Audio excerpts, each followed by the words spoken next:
Good morning all. Today we are going to see Ostem CBCT, which is T1. So let's start with the softwares.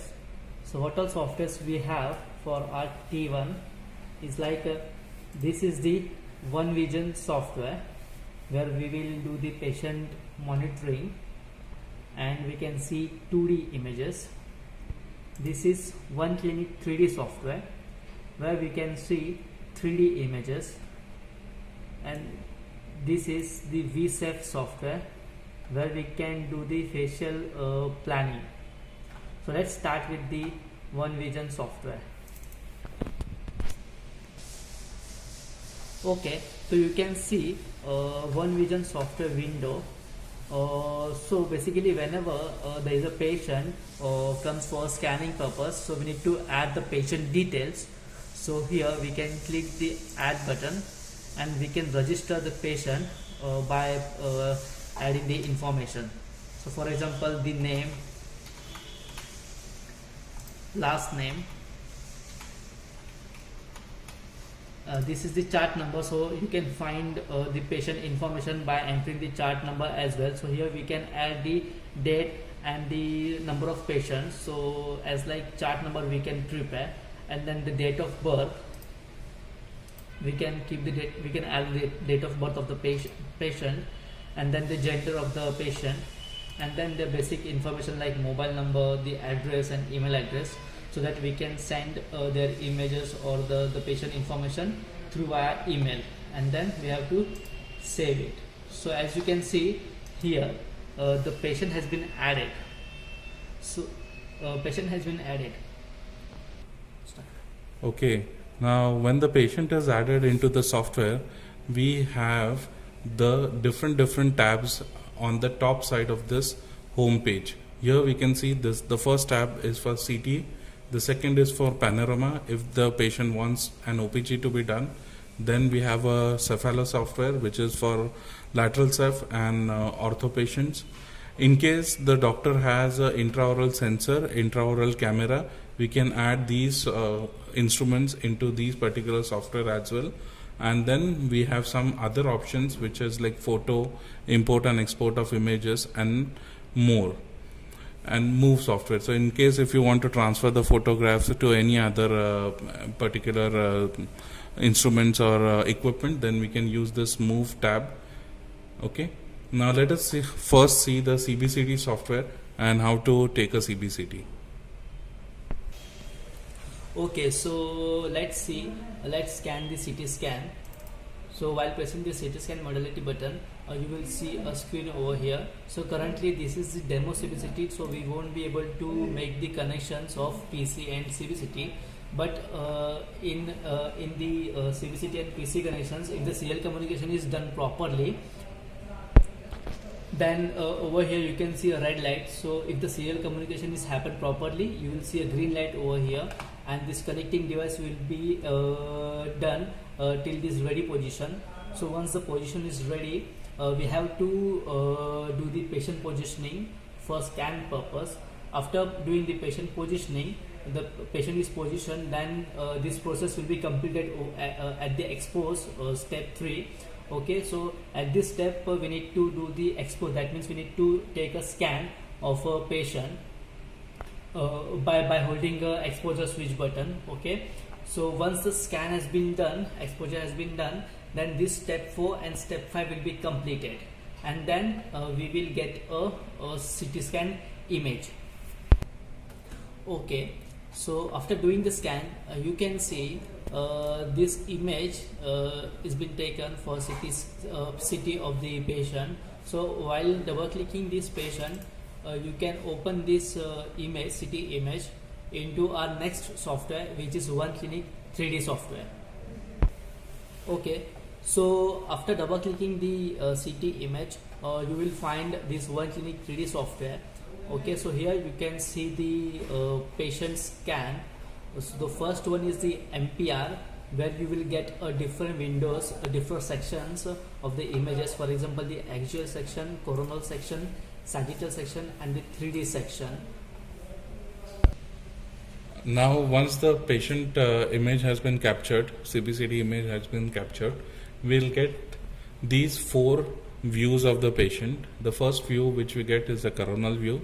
The second which we get is a sagittal view. The third is the axial view. And then we have a 3D image. Okay. Now, let us see each one by one. Now we are going to look at the different views of the CBCT. First we are going to look at the coronal view. In the coronal view we can see the tooth structure from the transverse side, and in case for the implant planning we can actually trace the nerve and the exit point of the nerve with the mental foramen.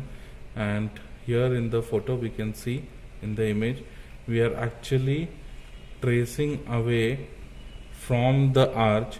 And if I just want to continue with the arch, I am looking at this one point with the molar area and the nerve relation for the molar area. Now in this section we are going to look at the sagittal view of the patient. In case if you want to increase the enlarged view, if you want to view the bigger photo, we can just click on this portion and you'll get a bigger image. And now here we can see that we can actually trace the sagittal part of this CBCT. And when you trace in the sagittal section, you can come to see the nerves of the patient, the nerve, the inferior alveolar nerve of the patient, and the roots of the teeth. Now we are going to trace the dental arch. In this particular section we have an axial view, and with clicking of the add arch button we can see here that the arch has been traced and it has been followed along the shape of the arch, so that you will get the sections which we are going to study for the implant positioning aspect. And also it will generate a panoramic view of the patient where you can actually trace the nerve. So one of the most important aspects when you are doing an implant surgery is to trace the mandibular nerve. And with this Ostem CBCT T1 we can actually do the tracing of the nerve. So here, in case if you want to see the nerve, I am going to trace a nerve for you, and this is the inferior mandibular canal in which the inferior mandibular nerve passes. So let us first see the entrance point, which is the mandibular foramen. And somewhere here is the mandibular foramen. First we need to click add, and we have a mandibular foramen. See, now the foramen has been shown in the direction, so I'll just remove this foramen and I just need to trace the foramen. Okay.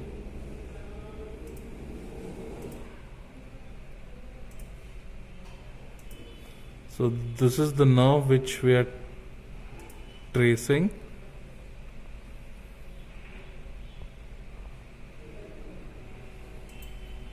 Okay. Now this particular portion actually denotes the mental foramen through which the nerve is going to exit the bone. Now when the nerve tracing has been done, you can see here in the purple section the nerve has been traced. Now we are going to look at the implant features. Now this is the implant. Now for example, if I am supposed to do the implant at the molar area and I have decided, okay, the implant which I am going to do is, for example, it's a 4-6 area. So I have a 4-6 implant, and then I'm going to add it. Okay. So we are going to see the implant placement for 4-6 area, and this is the implant. Okay. And this is how we are going to do the implant.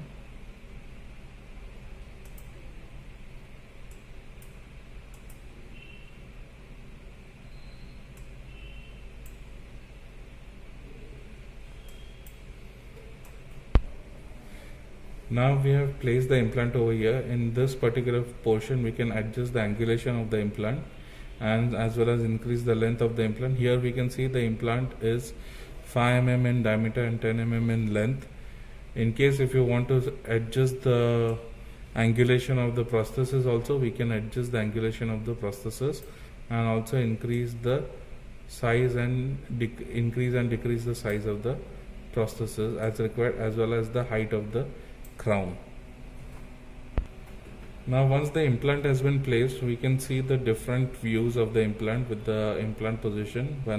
First is the axial view, and you can see the axial view of the patient, which is very important for the access hole. Once we are doing a screw retain in prosthesis, it is very important for the access hole. A parallel view is going to provide us the relationship with the nerve, how far is the implant from the nerve, and the last one is the cross-sectional view, which actually helps us to get an idea about whether the implant is tilted buccally or lingually, so that the chances of buccal plate fracture or lingual plate fracture are reduced considerably. Once we go to the 3D view of the implant section, I'll just magnify for your understanding. Here we can see now, unfortunately we have just traced a mandibular nerve on the left hand side and placed an implant on the right hand side, but still here we can see we can help with the help of the right click, we can actually move around the model and view the placement of the implant. And one of the better view is again an axial view from the bottom side, or again a sagittal view or a parallel view, just to see whether the implant is in proper position or not. In this particular window now we are able to see that the bone density is also viewed, and also the positioning of the implant as per with respect to the bone density. If we can look here, this is the occlusal side, that is the neck portion of the implant, the apical portion of the implant. And if you look at this particular line, this line actually traces from the neck of the implant to the apical of the implant, how and where the implant is actually placed. Now if you can see, the neck of the implant is placed in D1 quality of bone, and slowly as we go down to the apical portion, the apex of the implant lies in the D3 quality of the bone. And also here we can see, we can see that the other aspect of the bone, other aspect of the implant lies from the D2 and it goes up to almost ends at D3 bone. Since we are using a 10.0 implant, it is stopped at 10.0 and then it just flatlines for the D5 quality of the bone. Also, if you want to, here we have an implant list. So if you click over here, you can see OSTIP library, where you will get all the implants, SS3, TS3, US3, and also if any doctor wants any other company's implant library, so we can import it in this particular window.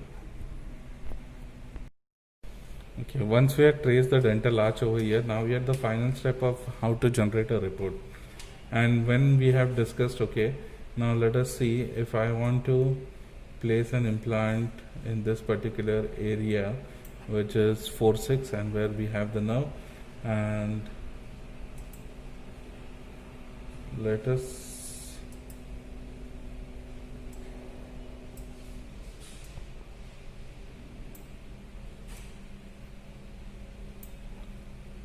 we need to change the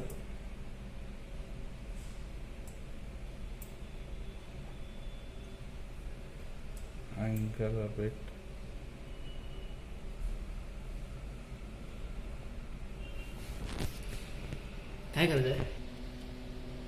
So this is the 4-6 area where we are planning the implant, and the nerve has been traced. In the upper section we can see over here is that the green dot which is present here, the green dot which can be seen in all these photographs, is the dot which represents the mandibular nerve or the inferior alveolar nerve, and as we go down towards the premolars and the canine, we can see the nerve is actually going buccally and out of the mental foramen. Once this has been done, we need to capture all these images for the reporting purpose. And in case if you want to measure the distance from the nerve, from the implant base to the nerve, we can actually go with the ruler, and when we can just measure and then click it. So here we can see that the distance between the apex of the root or the implant apex is from to the inferior alveolar nerve is 6.7 mm. So that's a sufficient space for the implant, and it is safe to place the implant of XYZ diameter in case we are required. And then we go to the capture position. Now we need to capture this for the reporting purpose, and how we do that, at the left hand side top corner we have something called a screen, a tab called a screen. Click on the below portion. Here we get two options.